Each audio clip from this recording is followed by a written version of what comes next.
you unclick it, it saves it. It's it'll recording, pause. man. Okay, it's recording. Great. Okay. Today we did chromatography, which is used to separate mixtures and identify components. Okay. Now how this works is on a molecular level. The more polar something is, the easier it travels through the polar silica gel that is on the It's the less silica polar. plates. What? Less polar. Oh, the less polar? Oh, well, the less polar it is, the better it goes through the silica plates. And so, the less polar it is, the farther it goes. And because most things do not have the exact same polarity, they'll all separate distinctly if you have the right solution. Okay, so, on the different dyes, they all have slightly different polarities, and the farther the dye goes, the less polar it will be. So, we're going to use this one because it gave us the best results. This right here is fluorescein. It went really high, so it is the least polar out of all of our groups. Okay, and there are two phases, the mobile phase and the stationary phase. The mobile phase is when it's distinctly moving up on the silica gel paper, or plate, and the stationary phase is when it is not moving. Now, the reason that these three plates here have different levels of where the same dye is separated is because the solutions we used for them have different polarities too, and they matter very much. Now, okay, so next, the first thing you need to do is spot the plate. Make sure they're all equally distant so that they all have room. And they should be at least 1 centimeter from the bottom. What you want to do is you want to barely just touch the blade, just like that. Get a small little dot going, and then equidistantly place another one right next to it, right about there. Make sure you get a nice picture of everyone else's face there. And that was me. Okay, now it's me, the same person who was narrating all this stuff. Hello, yes, I'm very sexy, I'm sure.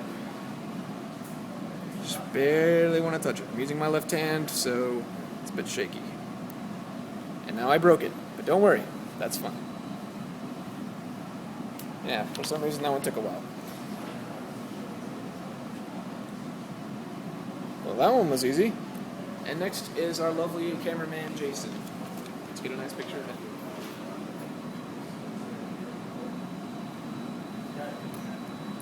The purple one is a little too big. Let me get one of those speakers.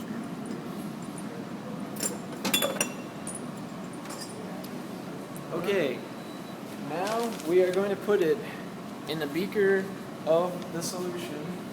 It's right here. Oh, you already have it in there? Okay, Yep. great. There's the beaker. Yes. You want to make sure that the beaker is big enough so you don't curl it. And it's going to travel up and bring it with it. So The solvent will travel up and bring the dyes with them. Yeah. And we're going to pass some time now and show you the end result. Okay, we are now going to remove the paper that we have done. We're going to take it over here, and you can see somewhat difficultly that the solvent line traveled all the way up to here. So we're doing this in millimeters. Centimeters. Well, I'm doing it in millimeters. So we're going to measure. Centimeters. Okay, fine. We'll do it in centimeters. Jesus. You're going to want to go from the baseline that you drew with a pencil to that line, which is right there. Yep. And we're going to put that on 15, and we're going to do backwards math because we're just cool like that. So it's 9 to 15, so that's 6 centimeters.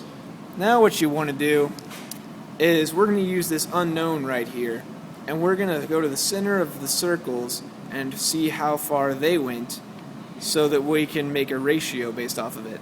It looks to me this went 1.5 centimeters, and this went 4 centimeters. So what we're going to do is right here, solvent went 6, this went 1.5, and this went 4. We're going to use the unknown B distance just for poops and giggles.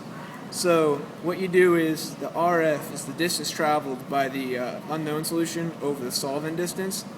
So we're going to have 4 over 6. And what you need to remember here is it should always be in between 0 and 1 because it wouldn't make sense otherwise.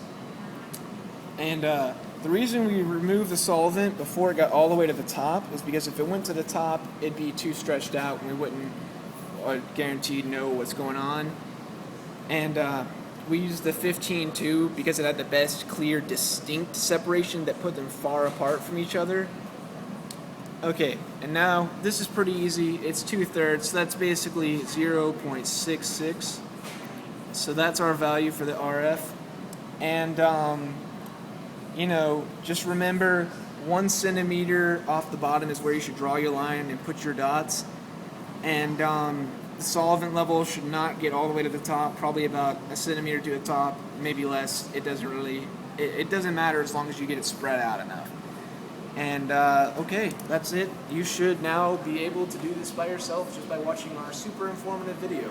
Thank you very much. Good night. This is